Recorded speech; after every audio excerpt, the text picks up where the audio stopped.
We have seats down here for anyone who wants to come down. No, thank you.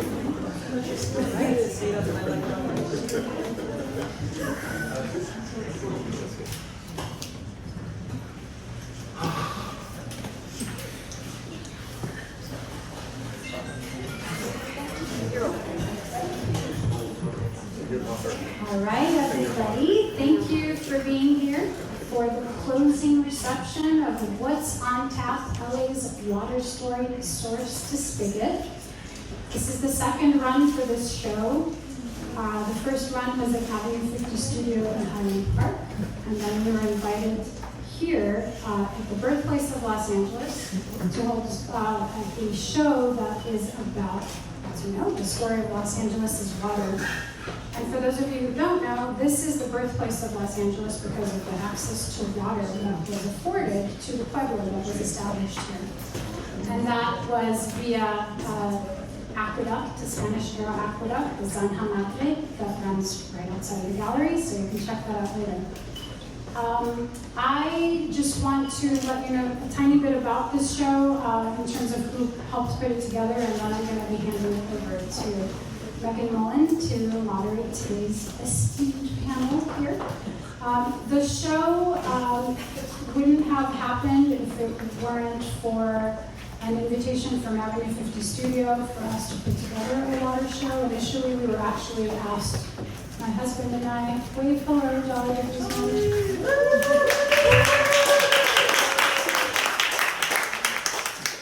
We were asked to do an installation at Avenue 50, just, something that we would put together as artists, and we thought it would be way more fun to invite some artist friends to respond to the various themes that we are tackling here, which are disparate and could have entire shows around each of them. So that's what we did, and then we got an invitation from the LA Center for Urban Natural Resources Sustainability to have the show here. We received funding and support from the California Institute for Water Resources. We got a lot of help from the UCLA Luskin Center for Innovation, which is where Maggie and I work, as well as the UCLA Water Group and Accelerate Resilience Los Angeles. I'll stop right there, and we can get this party started with some really interesting discussion around what is going to be bringing LA's water more local than it currently is, and a look at the past and the present of where we're at with local water. So, okay, thank you so much. Thanks, Edith. It's such a delight to be part of this show. I had the chance to appreciate the show when it was in Highland Park and absorb it, and now to actually get to sort of be a part of it feels like an honor. And so thank you for inviting me to participate in this panel today. I'm Megan Mullen. I'm the director of the Luskin Center for Innovation at UCLA. We're an environmental policy research center where we work in partnership with community groups, public agencies, civic leaders, to try to build environmental policies that are more equitable and more effective than they've ever been before. We have an amazing panel to talk today about local water.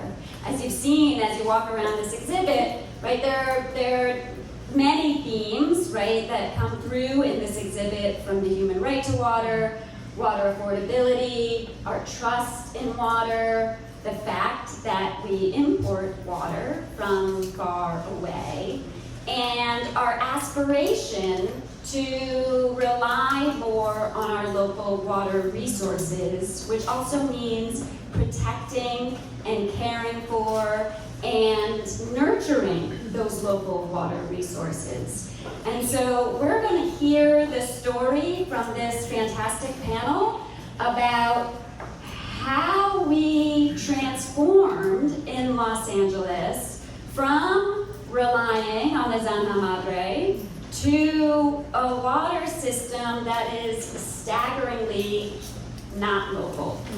And how we made that transformation and all the activities and enthusiasm that are going on right now to try to shift that course and restore the local in Los Angeles water. We have 4 fantastic panelists. I'm going to say just the shortest bio, because these are amazing people who are, all of them, so embedded in so many different aspects of this storyline. I don't know, when I look through these lists of roles that they all play, I don't know what they get paid for and what they volunteer, and I don't think they do either, right? Like, all of these people are living their lives to tell this water story and help build the water systems that we need. So I'm going to give the briefest introduction and then let them, as they take on their own comments, say a little bit more about where they're coming from. So next to me is Connor Everts, who is facilitator for the Environmental Water Caucus, executive director for the Southern California Watershed Alliance, and co-chair of the Desal Response Group. He's also, his most important work is as elder advisor to the Environmental Justice Coalition for Water and the Southern California Steelhead Coalition, helping to remove dams on streams where he caught fish as a youth.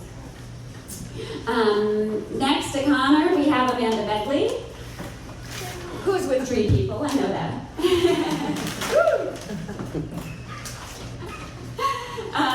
Who's Watershed Senior Program Manager for Tree People. And she also serves as the Watershed Coordinator in the LA County Safe Clean Water Program. And we're going to learn a lot, and that's for the Santa Clara River Watershed, and we're going to hear a lot more about that program going forward. Mark Gold is sitting next to Amanda, who is Director of Water Scarcity Solutions at NRDC, the Natural Resources Defense Council. Mark also has played a really important role in shaping this whole conversation about local water in Los Angeles through his work with the Sustainable LA Grand Challenge at UCLA, where he started, led an effort to really shift this conversation, and he'll tell you more about that. And then finally, we have Edith de Guzman, and you all know Edith. Edith was part of the team that brought this fantastic exhibit together, curating it and building this vision for us. Edith is also Cooperative Extension Specialist for UC Agriculture and Natural Resources, and the UC Luskin Center for Innovation, where I have the great pleasure of working with her. And so I'm going to start right next to me with Connor. And Connor has just made a trip, has just driven straight here from Mono Lake. And you're going to set the stage for us. You've just come in from marking the 30th anniversary of this important regulatory decision that really shifted the conversation and started a shift in LA's water trajectory, as well as the trajectory of protecting water resources that LA had been exploiting prior to that. So tell us about that decision and its significance, and then draw the thread forward for us, right? And what's changed? What change did you see while you were up north, and what's changed for LA? I was going to try to stand up, but because I've been sitting for a few hours. But let me talk a little bit about my background. First, I want to thank all of you that are here and that come on a Sunday afternoon that are interested in water. Sometimes it seems like we're just talking to the same 100 people all the time. So my favorite thing is when I don't recognize people. And that's happening more and more often. It's not just because I'm getting older. So, and I had to find myself as the old man of water recently, but that's because I had great mentors in both Dorothy Green and Carla Bard. And I mostly got to do it by driving them places and spend time while driving talking about all these issues, and then at the meeting and after the meeting. So that's kind of my view of water But we should also acknowledge that we're here and that water was stolen from the people here originally, and we continue to steal it from the environments we take it to. So very quickly, if you don't know, water comes from 3 major imported sources. It comes from the Western Sierra all the way north to the high meadow sponges in the Feather River, feeds into the state water system, goes through Orville Dam, which you may have heard of, where it almost blew and 180,000 people had to try to evacuate. I have a friend who just bought a house under the dam. You can buy them really cheap right now. and then that flows into the delta, what we call the delta, but there's another one in Colorado and Mexico as well. But the delta, oh, there we go. The delta itself it turns out it's the 2nd largest estuary in the Pacific coast. The largest is called the Salish Sea up in the Puget Sound in that greater area. So then that water comes down through the state water project you see as you drive along the 5, and the biggest single use of energy, electrical energy and gas energy is to pump that water over the Tehachapi's and bring it to us. So if you're in, then the other source is the Colorado River, the Metropolitan Water District, which sits over there, and there are 27 member agencies. Mark's a representative from Santa Monica, where I live, and that brings water through that system. All these systems are stressed, so the fact that we can do whatever we can to maximize our local water is the most important thing, and others will talk about that. But I want to talk about the source. If you live in Los Angeles, when it's available, Mulholland, famous not just for the street, but for being not formally educated, but figuring out the engineering to bring water from the eastern Sierra Nevada, out of the Great Basin and the high desert, off those tall mountains all the way down, and said, there it is, take it, when it came over the Cascades out in Silmar, which you can see when it's flowing or not when you're driving out there. So I had the pleasure the last 3 days. I just drove in from Mono Lake. I know it's 368 miles because with including your father one time, but others, and my wife previously, 100 people for 16 years rode from DWP when they scooped water out of the reflecting pole, put it in test tubes, strapped it to their bikes, and names of the community-based organizations that saved water. 30% of that saved water is supposed to go back to Mono Lake. We then crossed the Mojave on Labor Day weekend, rode up with great support of all the local people, because they don't love DWP, which owns almost all the land as you go through there, and climbed 12,500 feet, and then put the water back in to Mono Lake. So that was a while ago. This is kind of an ironic anniversary of the public trust decision that happened 30 years ago.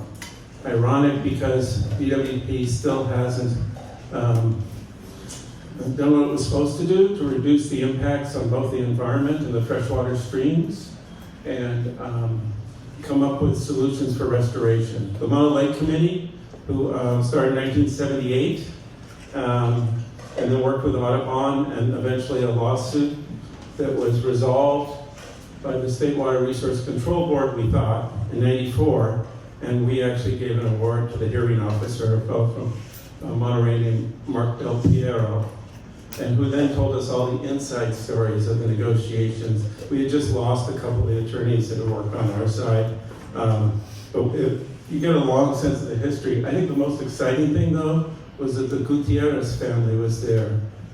There was a group of Mothers of East LA that started doing the delivery mechanism of conservation in their neighborhoods. They gave up the rebates, but they provided jobs and economic development, and we're now on the 4th generation of people working on water.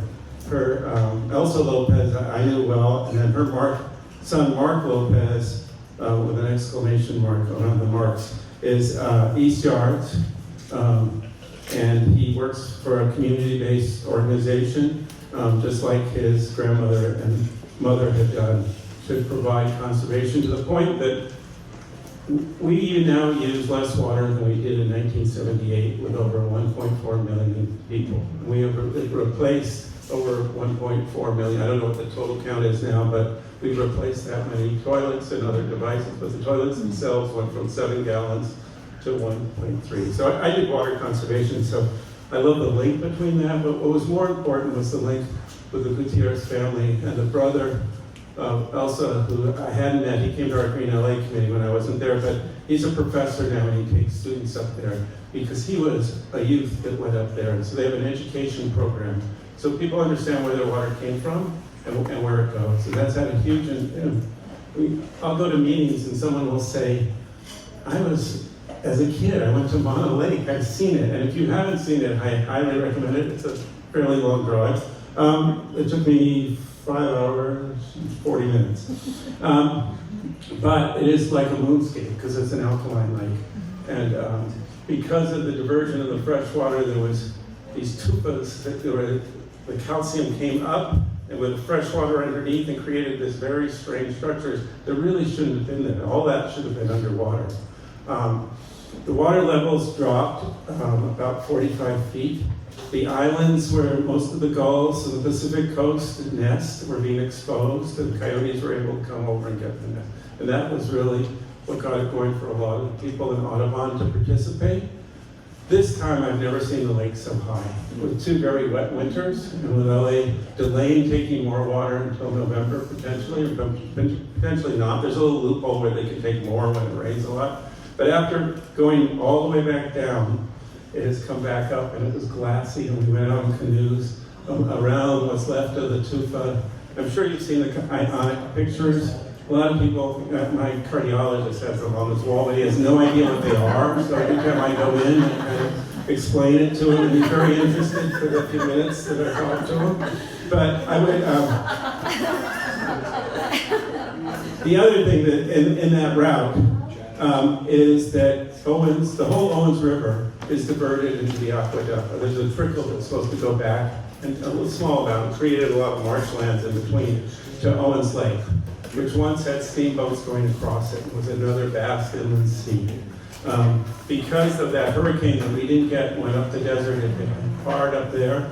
Because of 2 wet winters, there was water there this last year. And with water showed up the brine shrimp, which is why the birds show up and foul ropes fly 9,600 miles from South America to come there and just feast on that. It's an amazing thing, but suddenly they're showing up at Owens Lake. We think of that as Mono Lake. So just add water and it's amazing what comes back. And the other reason this is really important, and I'll stop so the others can speak, but the Great Salt Lake has been overdeveloped and too much agriculture. You may have heard that. So there's links in all these all the way down into South America, these alkaline lakes, and the need for saltwater birds to come to them. And because that one's collapsing and there's now a lawsuit on public trust there, I think the importance of Mono Lake is greater than ever. So that's all I'm going to say for now. Thank you.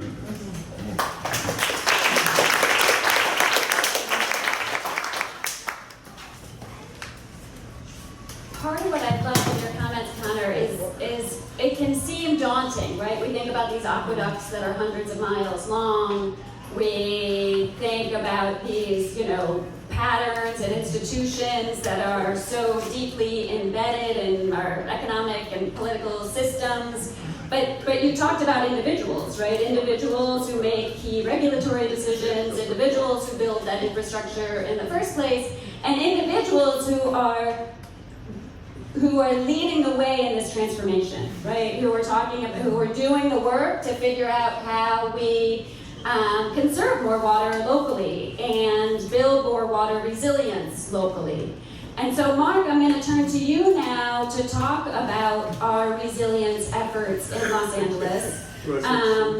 Where are we? What are we doing? Are we doing enough? And what do you see as the exciting developments in that space? I'm not the cheery guy.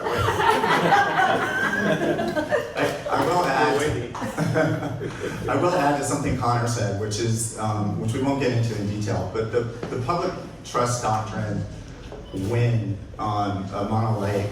It's been really shocking to me, having worked in the environmental field of water for as long as I have, 30, 35 years, whatever at this point, that it hasn't been used more often successfully.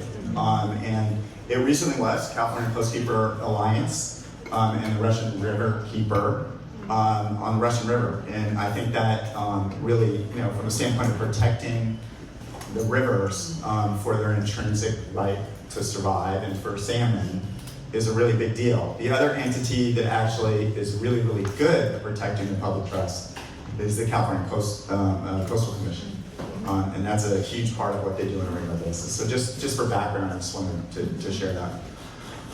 So my focus for the last decade plus, probably 15 years, whatever, has really been on local water sustainability and really trying to move as much as possible away from what Connor just explained. There's a method to this order.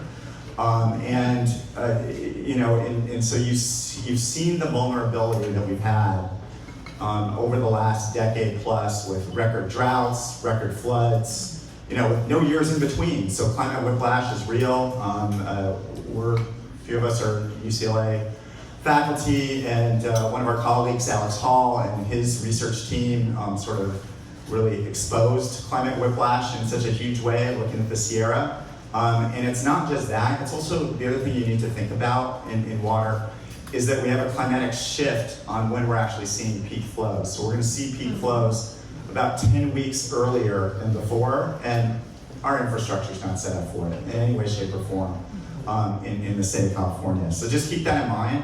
So when we're talking about local water sustainability and self-sufficiency, trying to move as close as possible to self-sufficiency, then it's really building climate resilience and water resilience in a way that we desperately need. So this reliability and water security is just so critical. So when I helped put together and run the Sustainable LA Grand Challenge for, 5+ years at UCLA when I was Associate Vice Chancellor there of Environment and Sustainability, the focus you can imagine for me, I focus more on the water side, on the research side, and much smarter people than I focused on climate and biodiversity stuff. But one of the things that we did was we took a look at the city of LA and said, can you make a megacity like Los Angeles truly self-sufficient? And we did this, starting in 2012. So, everybody thought we were bonkers at that point to come up, and that's why you call them grand challenges. If they were easy, they wouldn't be that grand, would they? And so we did the analysis and found that it was doable, with a combination of increased water recycling. As good as the city of LA has been on water conservation, that's about as bad as they have been on water recycling. I've been teaching a leadership and water management class at UCLA for over 15 years. And when I talk about water reuse, I always talk about the big donut hole in the city of LA where there's not much water reuse, where there's a lot of water reuse all the way around it, LA County sanitation districts and on and on and on. And so that's a big area. Stormwater capture, we've been hearing more and more about. The focus on stormwater used to be more on water pollution. I could talk about that until your eyes glaze over.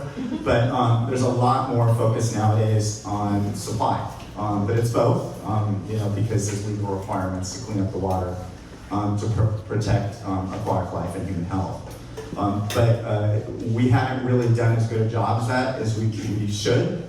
And so there's a big focus on that. I'll talk a little bit about that in a minute as well. Then there's getting more out of our groundwater basins, and we've had really polluted groundwater basins for 70, 80 years thanks to the aerospace industry.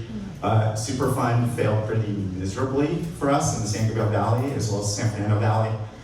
So it's gotten to the point where it's affordable in comparison to waiting it out forever to win a lawsuit you're never going to win against half the polluters with the federal government and the other ones were private industry who work for the federal government, so good luck on that. And so the end result is pump and treat's just more affordable. And so we're seeing that LADWP San Fernando Valley project could be as much as 85,000 acre feet per year, and that project should be ready to turn on by end of year. Pretty close. So that's a big change. Connor and I from Santa Monica, we saw that shift in our own city about 20 years ago, and our city, Santa Monica, is pretty much close to 90% local water by the beginning of next year because of that effort, and I think they're over $500 million that they've gotten from the polluters so far in their own litigation, not waiting for the feds. And then, of course, there's water conservation. There's a lot more that can be done there. So those are the four big areas. And so if you think about stormwater capture, sorry about that. We have Measure W, Safe Clean Water Program, generates $280 million per year.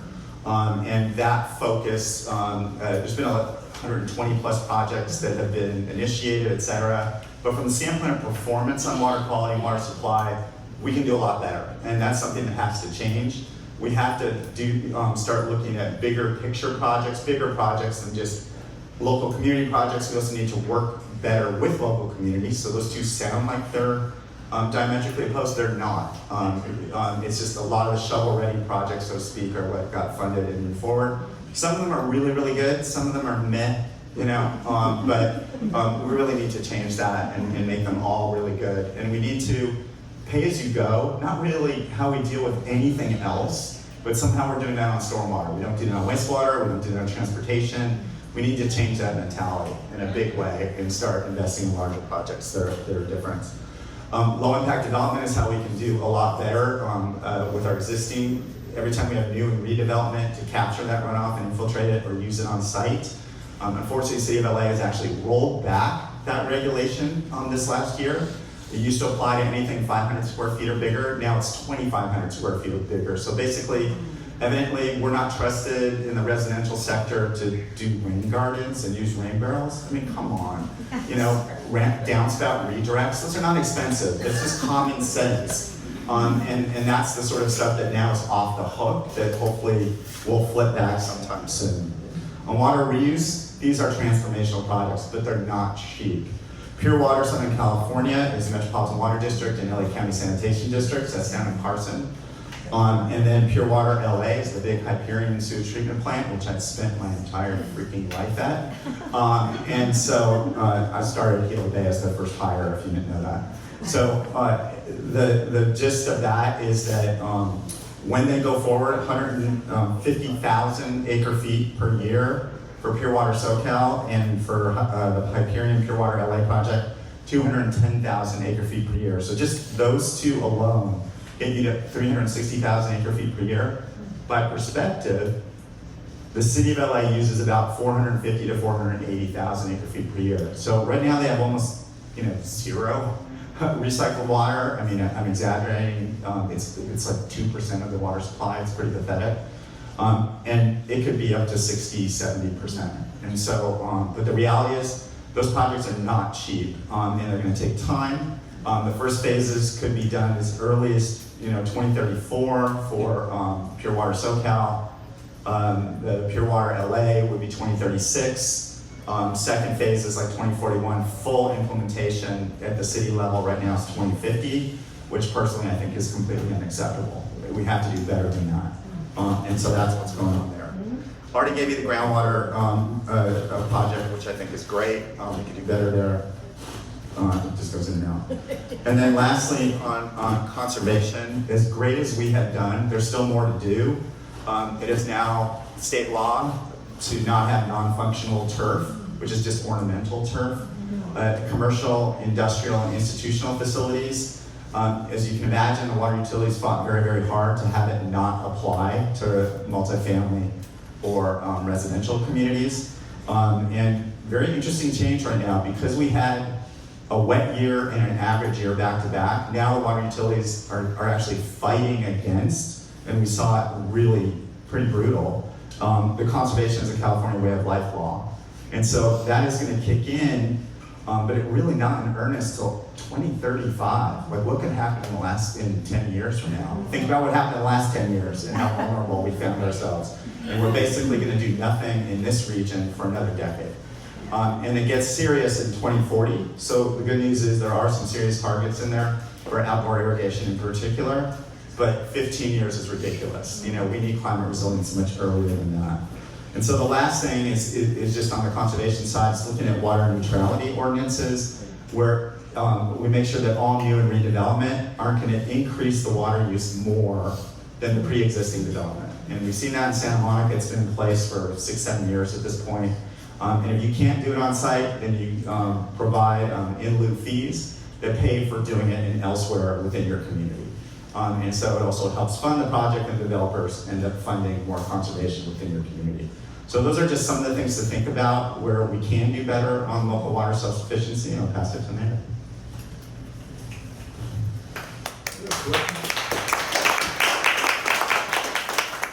We're going to take questions after, so we're going to have a Q&A. And Amanda, why don't you pick up the storyline from there, right? And give us a little bit of a deeper dive, right? Especially on one of those threads, right? If we think about 4 threads to get us there, a deeper dive on one of those threads and the progress we're making. Yeah, so I'll talk about stormwater.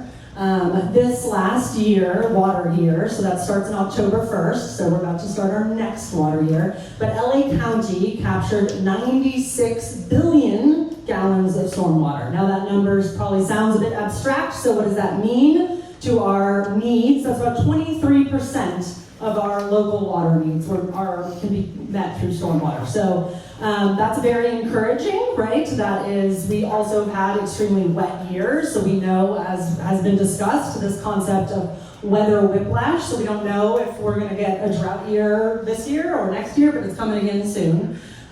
So there's that. And then we also talked about the Safe Clean Water program, so that's Measure W that was passed in 2018. And that equals $280 million a year that is going to fund this program to create multi-benefit stormwater projects. They have to meet 3 goals. These projects improve water supply, improve water quality, and then bring community investment benefits. Okay, so what's a community investment benefit? Well, it's whatever a community says that they need. Do they want more park space? Do they need access to a waterway? Maybe green schoolyards? Things like that, more recreation area. So the way the program was developed is they split LA County up into 9 sub-watersheds, and each of those 9 watersheds has a watershed area steering committee, and they are the body that gets to vote on what projects get funded. And each of the watersheds also has a watershed coordinator. We have Christina, who represents the Upper LA River watershed. I represent North LA County and the Santa Clara River watershed. But we kind of work to educate about the program, work with project developers, and also listen to those community needs. Another program that I want to touch on briefly too is the Water Talks program that wrapped up earlier this year. And this was a state-funded program. The full title of the program was the Disadvantaged Community and Tribal Involvement Program. And why am I bringing that up? Because that program's goal was to really have the people be co-develop and design programs and projects to meet their needs. Okay, so how did that work? We worked with a bunch of community-based organizations spread around LA who are trusted messengers of their community, groups like Promesa Boyle Heights or East Yards that was mentioned earlier, Watts Clean Air, and we did deep community engagement, or they did, in their community and started talking about water issues. And we also then launched the Strengths and Needs Assessment. So that was asking people, what are the strengths of your community and where are your top concerns around water or other things? And once all of this came, all of the surveys were tallied, we basically tried to build projects and programs to meet those needs. And I'm bringing that up because there is such an opportunity for there to be more public engagement. These meetings that I described, the Watershed Area Steering Committees, they're open to the public. You can go on the website and find out which watershed you live in. Maybe you know, maybe you do not know. And then there's a really awesome feature on the website I would point you to, which is the project portal. And just go and look and see what kind of projects are coming to your community. And the other thing I want to bring up is that with that big number of water that was captured, they told me they had to leave. Why are they walking? Yeah, they had told me. You can go eat dinner. So wait, what was I saying though? What was I saying? The Project Portal. Project Portal, thank you so much. So the Project Portal, you can go and see what different projects are happening in your community. And you can join to the meetings and raise your voice that way. And I think that's all I want to say right now. Okay. Thank you. Fighting off the temptation to ask follow-ups. But before I do that, I'll turn to Edith, right? And so Edith, you, through your work at UCLA and through UCA&R, the Agriculture and Natural Resources, you have this opportunity to bring together, right, the work that's happening on campuses with we've learned a little bit about that already with the conversations that are happening in communities, right? And the needs of communities, the concerns that communities have, and help find those intersections. You do that in areas around water, but you also do it in areas around heat and the challenges for communities of handling, right, and coping with the extreme heat that we're experiencing, with urban forestry, with urban greening. And so you're sitting in all these intersecting spaces, and I'd love to have you talk about, and you're also engaged with the Safe Clean Water program, I'd love to have you talk about the ways that these water projects, right, can also offer benefits beyond the immediate water benefits, and how we think about water in these broader systems, right, that intersect with other environmental challenges, and our experiences, right, with our communities and our art and our engagement with schools, right? Like, how do we as communities leverage this opportunity to change not just the water systems and how we're relying on water, but also change our communities at the same time? Amanda, can I? Oh, yes. I think this one is A little fuzzy. Here you go. Thank you. And we do have some seats over here for the folks who are sitting or standing in the back there, unless you're happy there. Yeah, I mean, I'll say I feel fairly optimistic about the fact that in the last few years, partially, in large part probably due to the work of people like Mark and Connor, there is much more recognition that we can't just treat water as, you know, as Mark mentioned, the motivation around stormwater was primarily driven by quality concerns. Now we understand that there's a much more holistic way to look at stormwater, which then also connects to all of the other types of water.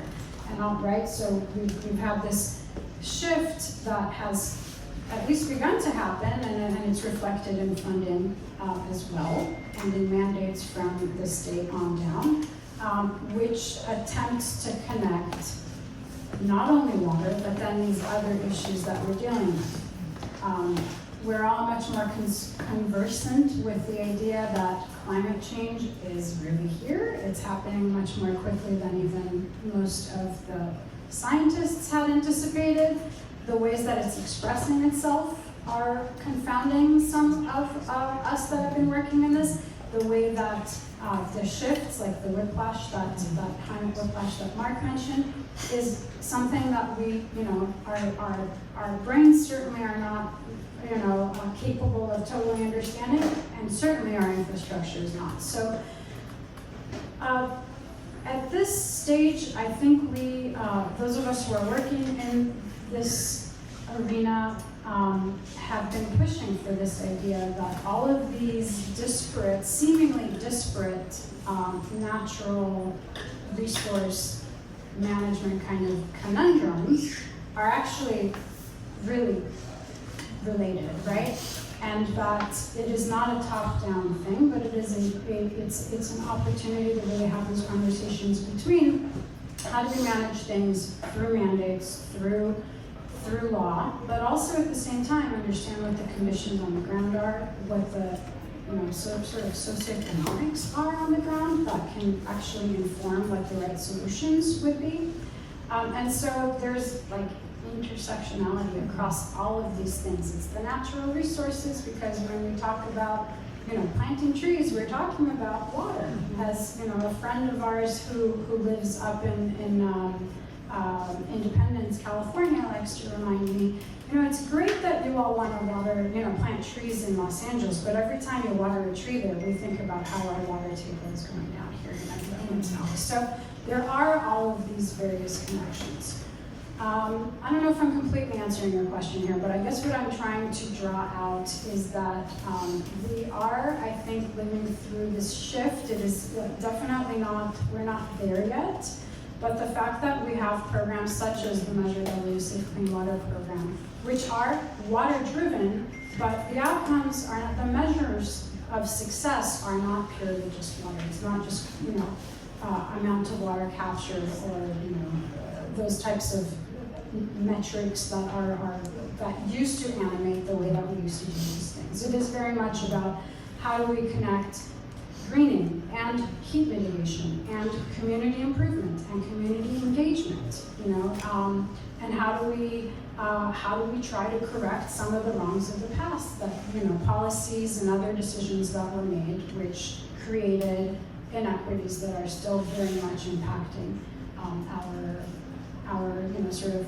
the quality of our communities today. So those are, some of the things that I think about that keep me happy than I think I used to be about these things. I think we've seen also shifts within some of our agencies, which I find also very encouraging. We do have some folks from LADWP here that are standing in the back there who said, hey, this sounds like a really cool show. We'd like to come out and check it out and see it. And we get to work with some of these folks who, I haven't been in the game as long as Mark and Connor have, but I do remember that when I was starting out doing this work, when I worked at Tree People, just like Amanda does, the engineer trained folks who wanted to have a conversation about how this all fits holistically were very few and far between. Nowadays, I think there's a lot more of a discussion around how the social dynamics and the environmental or natural dynamics sort of connect with each other. And in terms of engagement through this kind of thing, I don't know if that was kind of part of your question as well. I'll just say there's recognition by some of our agencies here, including the Division of Ag and Natural Resources of the University of California, that it matters to have not only the research, not only the advocacy, but also the engagement, and also the, what we call extension. So how do we bring research to life through, opportunities such as this on a Sunday afternoon, looking at art, thinking about how we engage with these various topics and issues. I'll leave it there. I see Mia has her hand up. I know we're going to have a little Q&A in a little bit. I love how engaged people are so far. So thank you for the question. Thanks, Edith. I will go to audience questions, but first want to note, I lived in California and worked in California water almost 20 years ago, and then moved to the East Coast and have just come back in the last year. And what was sort of conventional wisdom, but a truth, not just like sort of a false conventional wisdom, but a truth that was widely held among the water personnel that I worked with, right? Folks who worked in water services, worked for municipal water agencies, worked for state water agencies, was they knew they were successful if no one talked about water, right? So if nobody was talking about water, they knew they were being successful because people weren't having to pay too much. The water was reliable, it was clean enough, it was there when they needed it, nobody was fighting over it, they were importing from wherever they had to import from in order to make sure it was serving the new housing developments that developers wanted to build. And so their measure of success was if water was not in the papers. And so that's a transformation that I'm witnessing as I come back, where now I think it's widely accepted that it's successful if we're all talking about it, right? If we're all recognizing all of this interconnectivity that you've just described, if we're recognizing the challenge in front of us to do things differently and to think seriously about how we get there, how we raise the money, how we get people on board to make those hard decisions. And so that's a transformation, having left and come back, that I'm witnessing and that this show really speaks to, right? How do we bring that story of water into the everyday conversation? And I'll turn to you. So I just want to acknowledge the fact that I was sworn in for my second term as DW. Congratulations.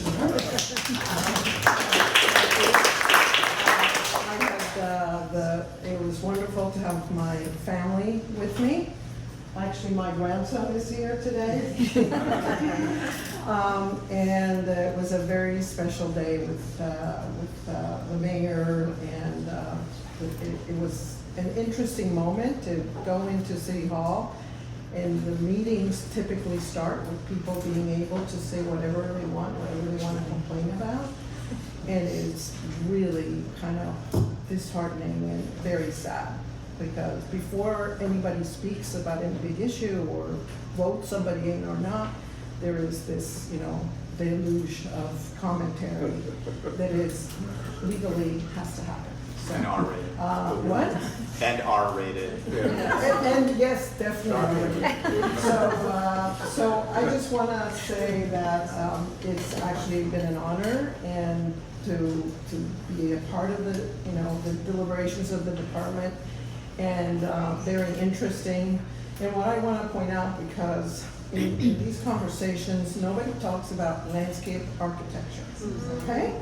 So there are architects, there are engineers. Clearly, in my generation, architects are much but more versed about issues of the environment than in the past. There was a real divide. But I want to really honor the fact that I happen to be at Harvard University, which is where I met Michael, the Californian who's an architect. And I was a student under Jack Dangerman. Anybody know who Jack Dangerman is? Yes. So he's a young man from Redlands who actually developed the whole system, computer system of analysis, which is called GIS. And a very anyway, interesting man, doing a lot of great things out in the world and trying to figure out where he could locate himself. But more than anything, he's a landscape architect. And his father was a farmer and an art, and his brother became the head of state parks for some time, about 20 years ago. So, so our profession is very well sort of positioned to work with engineers, to work with attorneys who care about the environment, and to be able to sort of put forward the justification and the analysis that you need in order to sort of really advocate for some of what we're advocating for here. So. And you didn't say, but you're Neil Lair, and famous landscape architect with an amazing studio, and have you on the commission as part of a real change that I'm seeing happen as well. Yeah. Just to respond to Mia, a couple things that, first of all, low impact development, if done right, you can't do that without landscape architects, right? So I didn't have much time to get into that in much detail. Banning non-functional turf, what are you going to replace it with? Well, hopefully it's landscape architects like yourself who are going to be guiding what that is. We have a model water efficiency ordinance for the entire state of California. It really is not being implemented because it's in charge. DWR, Department of Water Resources, is in charge of it. They don't do any enforcement. Kind of weird how when you put something in place that's a law and the agency in charge has no enforcement responsibility, it doesn't get implemented. Isn't that bizarre? And so we have that. And then one last thing, because of Mia's leadership, I think it was remiss of me not mentioning this. City of LA and LA County have local water self-sufficiency targets now. This is a huge deal. So you have LA 70% local water by 2035. You have LA County 80% by 2045. Never would have happened in 10 years ago or more. And that is transformational if it really gets implemented. So, and again, not going to happen unless landscape architects like Mia are making us not only look at the local, parcel by parcel scale, but much larger scale, neighborhood scale, much bigger in having that transformation occur. I just want to point one more thing out. It's one of the, what we've put together at the Department of Water and Power is now basically a professional group that the American Institute of Architects and the department meets on a regular basis, like every quarter, to discuss issues that everybody's having to be able to implement projects, especially some of the important housing projects that are needing to move forward, but transportation projects also. So you're starting to find, basically professionals from different, backgrounds starting to help the department understand the issues they're facing. So it happens before you try to get a permit. It happens while you're getting the permit. You're working with them. I don't want to make architect versus landscape architect, but to pick up on something you were saying, Mark, the world is changing and we are in a transformation, time of transformation, which is really hard.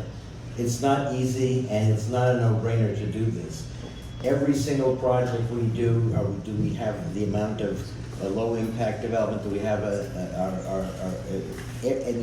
I mean, it's really hard to do, and on the projects for people who are unhoused, we're spending lots of money for small projects to make sure that the watershed is being, we keep capturing the water on the site. So it's, in critiquing the implementation, understand that it's on route to becoming second nature. It's not second nature yet, and it's really hard work that's demanded of all of us.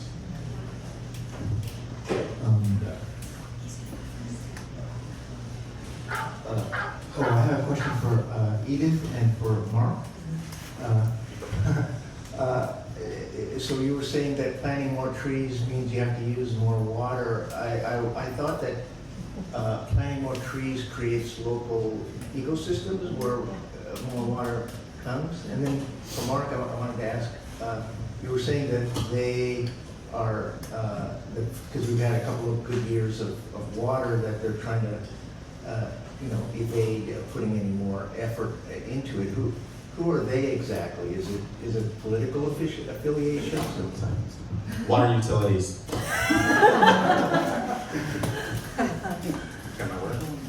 Here, all right, so thanks for the question. So my intent with what I mentioned was not to say planting trees equals not a good water investment. Au contraire, I think it would be a great water investment. And in fact, to Mia's point, if we do things in a really conscious way and we think about what landscape belongs here, what landscape does well here, what kind of landscape invites the kind of habitat and functions that we want, we can actually do it with a lot less water than what we've traditionally seen in Los Angeles, which is an idea of importing, essentially English gardens or the like, or tropical gardens, into a Mediterranean climate that does not naturally support that and then requires all of the types of import infrastructure that we've been talking about. So it's highly dependent. You can certainly plant trees if you were to plant even certain natives like sycamores, which like to have their feet wet. Those are riparian trees. You wouldn't do a great thing in terms of water demand, but we have many species that do very well here that require not a lot of water and could provide a great deal of benefit alongside that. My first thought thing is, Mark was speaking about water retention. He said that I was going to ask a question about it, but then Amanda said you retain like some billion amount of gallons of water, which is very encouraging. And I would think that would be a huge focus of this whole program, would be water retention. Because last year when the storms were happening, you saw nothing but water getting wasted everywhere you went around the city. And it's like if there was, I don't know what you do, but I mean, there's no water towers anywhere. And one thing I was thinking, there's got to be a way to retain these storms that we're having. We had a drought for 20 years, and then when finally you do get tons of rain, there's nothing to catch it. But apparently you have, so we're going that way. I would think that 80% of your focus should be on water retention for storming. What I was going to say when I lost my train of thought was the 96 billion gallons of stormwater was captured. That's before a lot of these projects from Safe Clean Water Program have come online. And this program is, there's no sunset date. It has to be at least 30 years into the future. So they're starting to do ribbon cuttings, and we're starting to see some of these projects come online. Like Mark said, it's been over 100 of these multi-benefit infrastructure projects. And the first few rounds, there were a lot of these shovel-ready projects that were in the watershed management plans. And now we're kind of getting more community-driven, multi-benefit projects that are doing more than just dealing with getting water in the ground. Maybe you're getting a new amenity, like greening schools is something that we haven't seen enough happen in this program, and that's a big thing we're trying to focus on right now. How can we make, right now classrooms are or the playground is very hot, asphalt can, they have those heat meters, will be like 130 degrees Fahrenheit or something really crazy, right? Because it's the surface temperature, not just the heat that you're experiencing that day. So how can we solve for lots of these things? We want our kids to be cooled when they're playing outside. We also want lots of opportunities to soak water back down into the ground and clean it up and all of this stuff. So to me, it's encouraging that yes, we still have a long ways to go. There hasn't been as much impervious hardscape removed in the program as we were hoping for, but again, we're just now getting into our 6th year of this. We have a lot of room and a lot of opportunity for all of you to join these committees and give input. Here you go. Go ahead. Well, the other thing I was going to say was incentive program for desert landscape.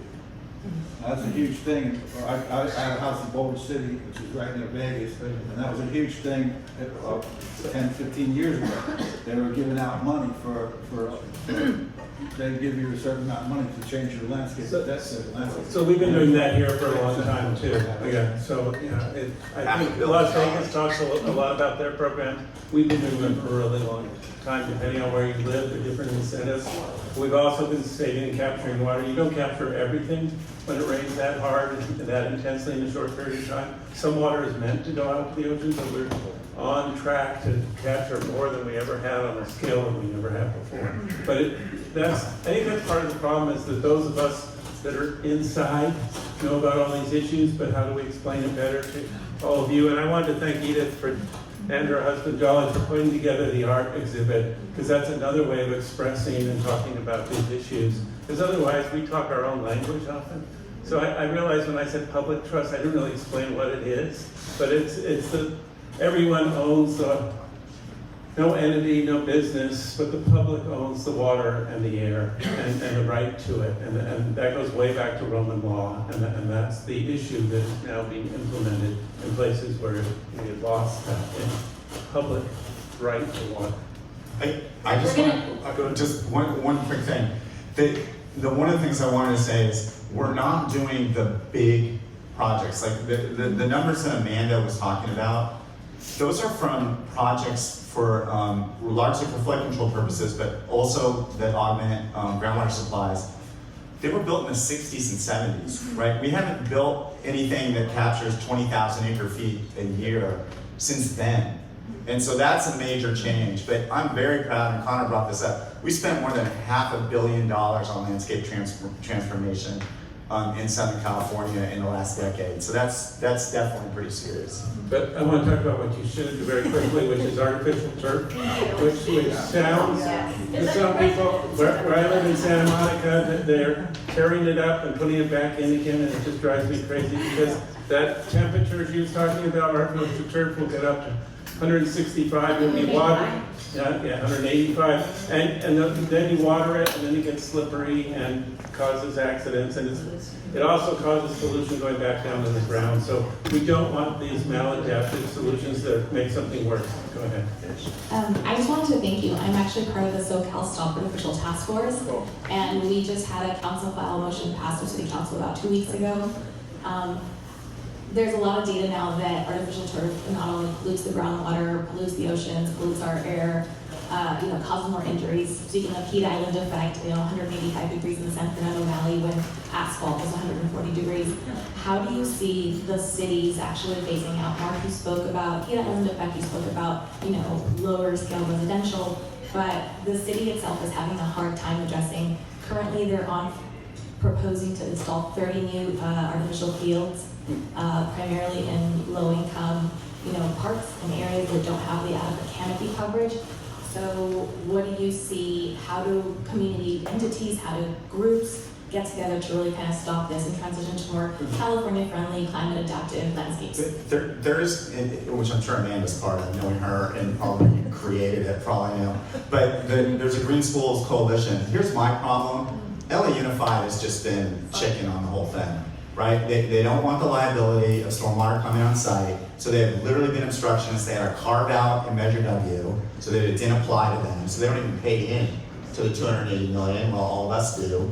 And so it just, until they wake up and start saying, we're gonna have every school in the school district be a green school by 2035 or 2030 or something like that, and make a commitment to do it, we're gonna continue fighting one school at a time. This is ridiculous, you know, that we're doing it this way. My daughter taught at John Adams in South Central, and she laid out a thermometer.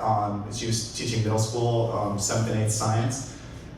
150 degrees, right? And it was worse because the principal wouldn't even let the kids come into class that was air conditioned. They had to actually stay out in the heat where there's not any green on the entire school. That is just, I mean, if we talk about equity issues, anyone who's been to that school, I mean, it's incredible, like 92% Latino.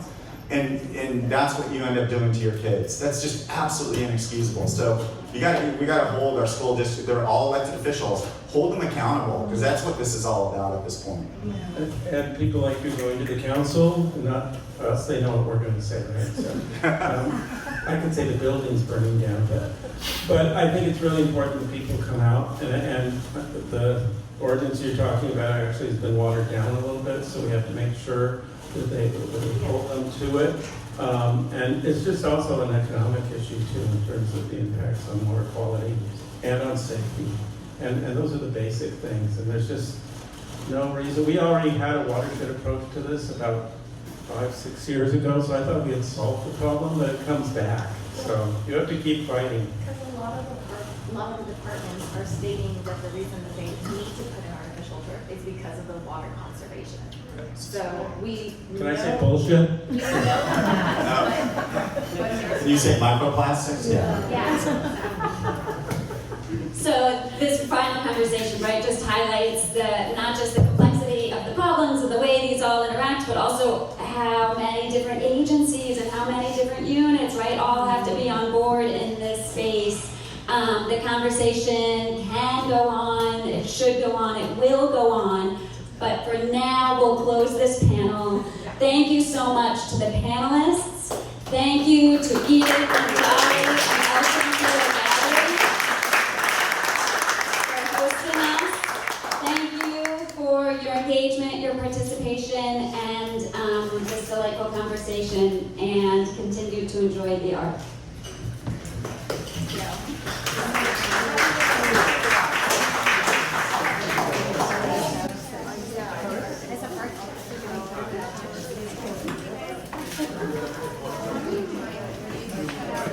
I got a question about